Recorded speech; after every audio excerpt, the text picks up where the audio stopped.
Good morning. I'm Steve Weber, the host of the American Gumption Morning Show, and welcome to show number 19.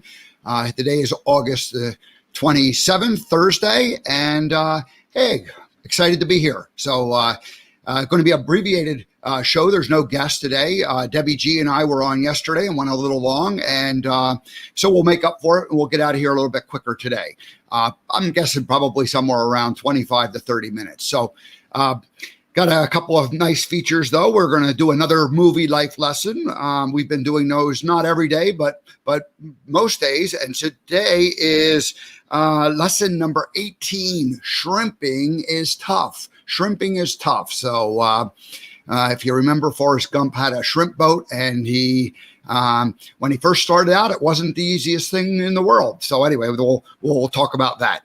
And then we want to update you on my father. So I've mentioned that on Monday, he went to the ear doctor, the ear specialist or ear, nose, and throat specialist, and has had a persistent earache for the last 6-7 weeks, and went to the family doctor, got some drops, got some basic antibiotics, and it just has been like persisting, and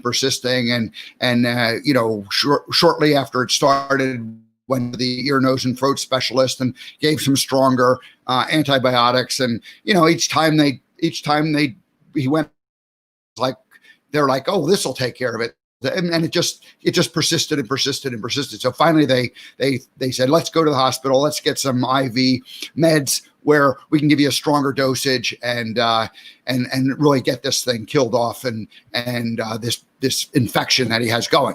So anyway, Monday he gets admitted, has his first treatment, and Tuesday wakes up feeling really good.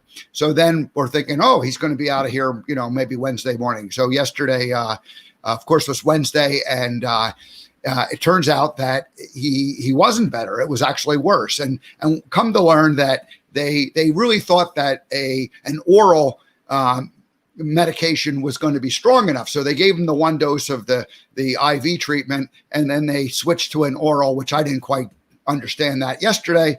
And so long story short, they went back to the IV treatment, and that's going to be now the plan to go forward. So he's probably not coming home today, probably going to be in the hospital one more day. Don't know that as I'm going on right now. But anyway, it's not necessarily a life and death situation. Of course, anytime a 91-year-old man is, in the hospital, it's like not a good thing. And so been going over and visiting and having dinner with him at night, in the evening, and visiting and typical things. One of the interesting things I'm learning about this, I've known this for a while, that we are responsible for our own managing our own health care. Now I'm not saying that we don't have doctors and we don't have lots of people and a team of people, but ultimately these professionals, and I kind of got to see them. I mean, they do a great job. They're doing what they're doing, but they're also going from room to room to room, from patient to patient to patient. And so it ultimately becomes the responsibility of the patient, or in this case, the family of the patient. My 91-year-old father, I'm not throwing the burden of him being fully responsible for his own, paying attention to it. So my sister has been there in the afternoon. I've been going over in the evening. Our other sister out in California is a nurse, and she has spoken with the doctor. And so the three of us primarily have been in communication pretty regularly as far as all the things. So my sister Jean mentioned a comment. I want to just want to kind of read what she said. She said, you really need to keep asking questions to get the whole story, and ask different people the same question. So that was, the lesson from last night is like each time you're talking to a doctor or a nurse, you almost have to piece the whole thing together. It's not like anybody's holding things back from you, but again, they're busy, they're running around, they're stopping, and they're doing the best they can. But ultimately we wanted to keep a communication going. So between myself and my sisters, we're communicating back and forth. And so anyway, we feel pretty good about it. We feel like we're on the right track, but it's it's, day by day. So hopefully he'll be coming home tomorrow, Friday. I will keep you updated as this goes along. So, but he's doing fine. He's doing fine. All righty.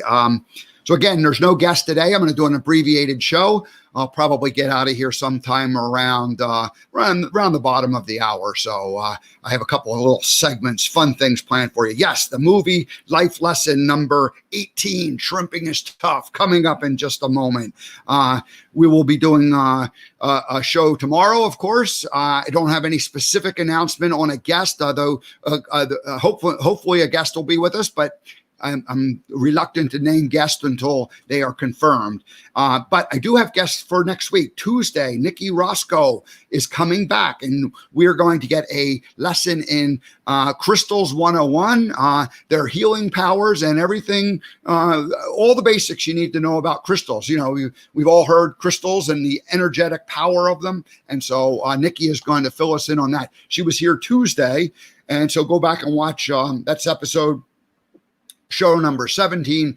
Go back and watch that, and you'll get kind of the overview of who Nikki is. And then we're just going to jump right into crystals next Tuesday. And then on Wednesday, I have Natalie Dorimé from France. And I've gotten to know Natalie about 3 months ago, and she is helping me with the membership site that I'm building that is going to host all of the American Gumption shows. And so it's being worked on, but she has really been my kind of big picture advisor on this. And so I'll talk to and Natalie and her husband have built over 300 membership sites for people over the last, I think it's 12, 14 years, something like that. They started out building WordPress sites, and then now they're really specialized in membership sites. But over these years, they've built 300 of them. And so maybe mine's the 301st helping me with. But the point is that we're just going to kind of do a high level view of that business model and some of the things that have to happen behind the scenes.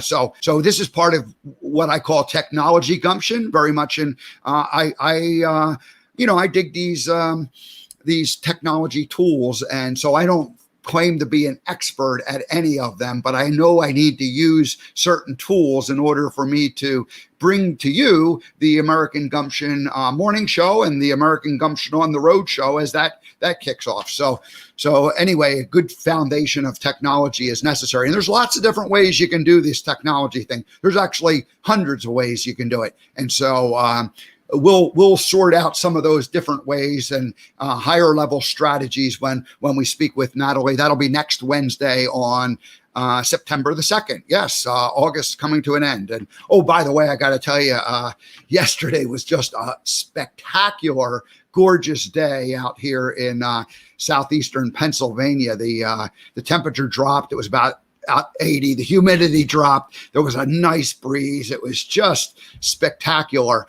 Now where I'm staying, there's some trees that are already losing their leaves, or they're like smaller leaves. They're not the big leaves from oaks and maples and the colorful leaves. Those are all still plenty green, but for whatever reason, you're starting to see leaves blowing around on the ground. And so here it is, the end of August. September's right around the corner, and season's already beginning to change. But today the humidity's back up and the temperature's going back up and the air conditioner's back on. And so anyway, I just wanted to let everybody know that I really like when the windows are all wide open and the wind's blowing and it's almost cool, so it was a great day. All right.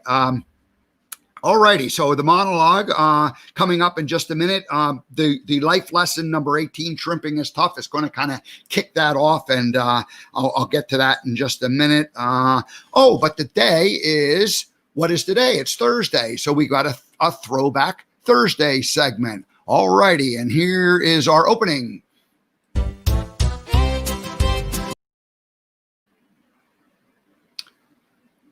Did that again. Hesitate, you hit it twice.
All right, Throwback Thursday, and today we're featuring my father. And so I got 4 pictures. Here is picture number 1. This shows my dad in the mid 1950s, and that's my older brother John in the white cap and sister Eileen sitting next to him. And he's sitting on the boat. That's his original number 1 boat that he had. He was we were a boating family. He was a boater. That was the fun activity for us. So then this is boat number 2, and this boat Dad built from a kit. So he ordered it. It showed up in a couple of boxes. I don't know if he bought it from Sears Roebuck or if he bought it from some kind of a mail order place where that's just sold boat parts. But he ended up with all the boat pieces, and we have pictures of him building the boat out in the garage. That'll be a future segment, I guess. And anyway, this is probably maybe the very first year that boat was around, and that's the boat that I remember as a kid. So there he is out there driving the boat, skippering it by himself. And here is a picture of Dad water skiing. He's on one ski. This picture was taken on the river, the Delaware River, and that was always a spot that we would head down to on Saturday or Sunday. From where we grew up in Bucks County. And one last picture of Dad and again my sister Eileen and brother John down at the shore, Jersey Shore. Now this picture's a year or 2 later, so this is probably 56, 57, maybe even 58. I was born in 58, but no sign of me arriving yet. So that's our Throwback Thursday. Hope you enjoyed it. We'll see you next week.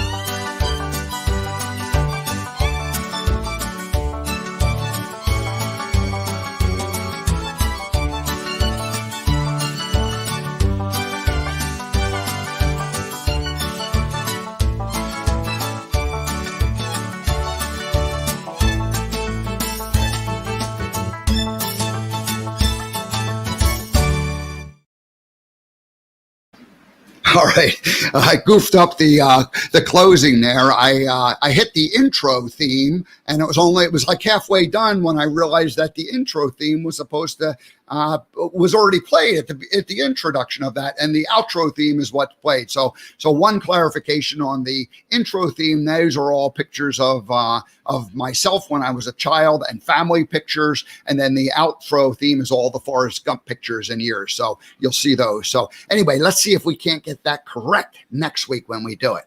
All righty, moving on. So today is another movie life lesson. And the great thing about the movie is no matter what I decide the monologue is going to be or what I think about in terms of, I had already talked about in the introduction, I can always come up with a movie life lesson. The last year for the 94th for the 25th anniversary, I created 94 movie life lessons. I took 94 of what I considered the top scenes from it, and I ranked them from 94 to 93 down the 2, 3, 1, and they played starting in March of 2019 through July 6th.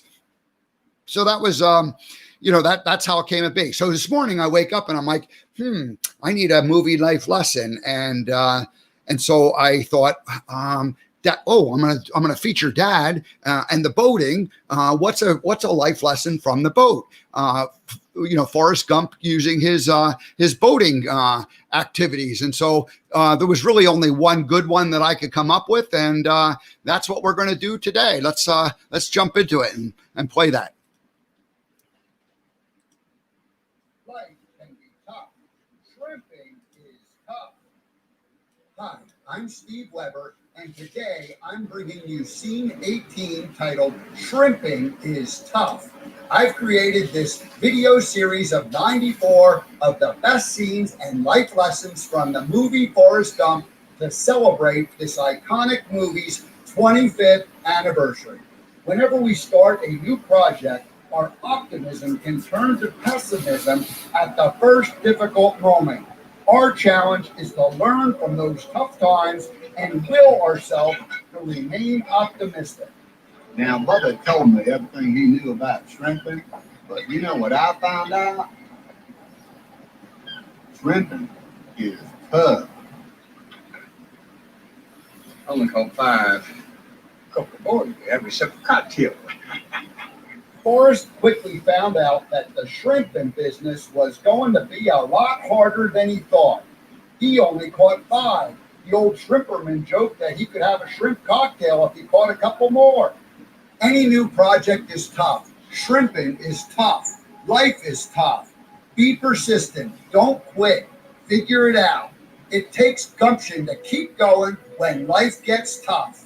Do you want to be more gump-like? Be persistent.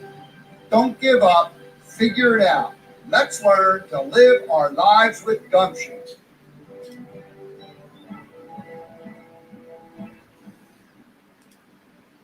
Life can be. All righty. There we go. We did it.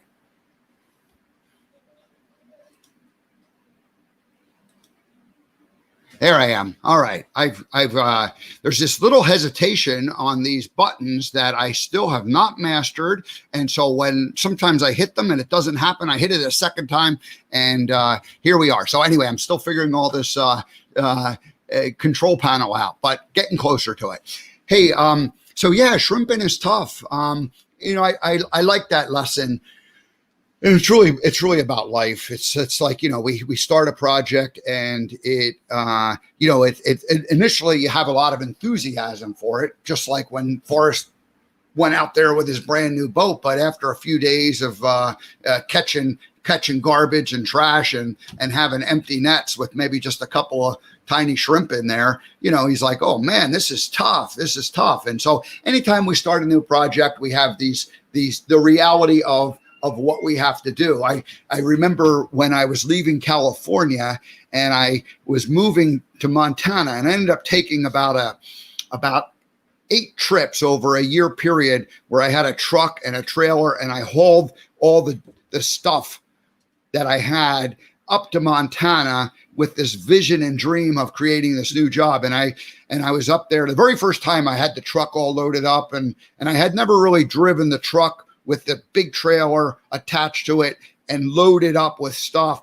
And I'm starting up and I'm going over the Sierras out in California. And it was a slow pull up that hill. And I was like, whoa, this is, I got a long way to go and I got to do this, like several more times. And so, it's like that moment where you realize that, oh man, I bit off a lot. I don't know if I want to do all this work, but you do it and you persevere and you figure it out and you make some adjustments and it all works out. Likewise, when I was leaving Montana 1 year ago, I had been getting rid of stuff for about a year, downsizing without sure what was going to happen.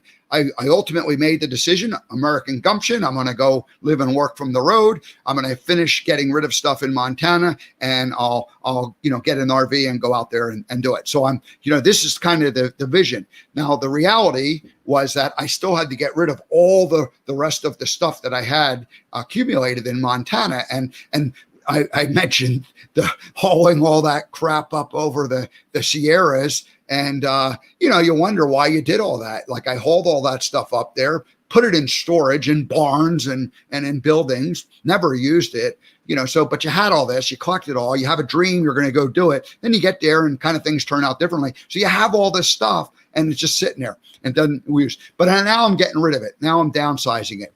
And I made the decision in July, going to get rid of it. So it's probably about August. It's probably a good 4 to 6 weeks later. And my coach and mentor, Tamara Fleming, was there helping me one day. And I said, you know what? I don't even feel like getting rid of the rest of this crap. I just feel like getting in the car and leaving and not dealing with the rest of all of the stuff that I had. And I remember she said, yeah, sure, you could go do that, but you won't feel good about it. you need to kind of put closure to this chapter of my life. So you want to get rid of the rest of the stuff. You want to do it with integrity. You want to clean it up. Anytime you make a mess, you want to clean it up. If it's a literal mess, you need to clean up. If the pets come and make a mess, you want to clean it up and get rid of everything. And then leave things nice and clean for the next person, for the future. You don't just want to bail out and leave a mess. So anyway, but I was like at that moment in time when I went, I bail out of here and leave it all. So I'm sure Forrest Gump felt that same way when he was like, he had spent his money on his shrimp boat and new nets and gasoline, and here he is out there tooling around out in the Gulf of Mexico, and nothing's happening. He's not getting any results, but he's learning, and he's going through that process. Now, likewise, let's bring it to today. So here I am. I'm back in Pennsylvania. I have this vision for the American Gumption. I go out and do a little 2-week road test in March, where I lived in the RV, and really the beauty of that was I was like, oh my gosh, I have the ability to go out and do things, but I don't have the tools, the technology tools in place to, put the videos and keep track of them and build the membership site and do all those other things. And so I came back and I spent, April and May and June when I started to say, okay, it's time to, I've got this tool foundation put in place. I got to start shifting to, and then of course I didn't have the website fully launched, the American Gumption website. So I made that push to launch it. And then that happens in early July. And the exact day that I launch it is when I meet Debbie G. Go listen to our interview from yesterday, show number 18. And you'll hear all about how Debbie and I met and how the whole American Gumption Morning Show got started. And then, but now I'm in that same kind of a thing where you're in this, like you have all this real content. This is show number 19, and the back end, the website portion where to put these is all there, but the procedures to get them there is still being fine tuned, and the actual real data that has to go there is being, torqued. And so it's all happening. It's all going on behind the scenes. But I kind of woke up this morning thinking, I don't even feel like doing this stuff. I just want to interview people. I just want to, I just love interviewing people. That's what I want to do. That's going to be the part that makes this really fun for me. And then all those other pieces though have to happen. So they're all happening behind the scenes, but they're not my favorite part. And I'm thinking again of Forrest when he's out there, pulling up the nets, and you open them and a couple of broken cans and a toilet seat and some other trash fall out onto the ground. And so anytime you start a new project, there's always a moment where you go, oh, this isn't as much fun as I thought it was going to be. But you have to persevere. You have to be persistent. Perseverance, persistence, they're very similar. I always think of persistence a little more on the action side. So the getting things done, you persist, you just keep physically plowing through. Perseverance is maybe a little more of a mental toughness that you need to keep going during it. So you need both. You need to persevere. You need to be of the mindset that says, I'm going to stick this project through and make it work. And I'm going to be persistent. I'm going to do the work that needs to be done in order to make it happen. So anyway, that's pretty much, Forrest, thank you very much for teaching me and teaching everyone else that shrimping is tough, life's tough, and you just have to persevere and be persistent when you start a new project. Alrighty, well that's really that's it for today's monologue. I'm going to just let you know that next Tuesday is Nikki Roscoe. We're going to talk about the Crystals 101 healing powers, and again, I love that part. I love the researching part. I was listening this morning to some other, people talk about crystals and try to get them, make sure I understand so that we can have a good interview. And then next Wednesday, very excited as part of Technology Gumption to have my guest, Nikki or Natalie we got the ends. And Nikki is from England and Natalie is from France. Natalie Dormier. So, and then this is really the global gumption part that's coming into it too. So we're having an international crowd. So we'll continue to have people from all over the world as long as they can come in and join us and we have some fun with it. So, alrighty. Look at that, 26 after the hour. Let's go ahead and wrap this up, and we'll see you folks tomorrow. Thanks for joining us, and see you tomorrow, Friday morning. All righty. Have a great day.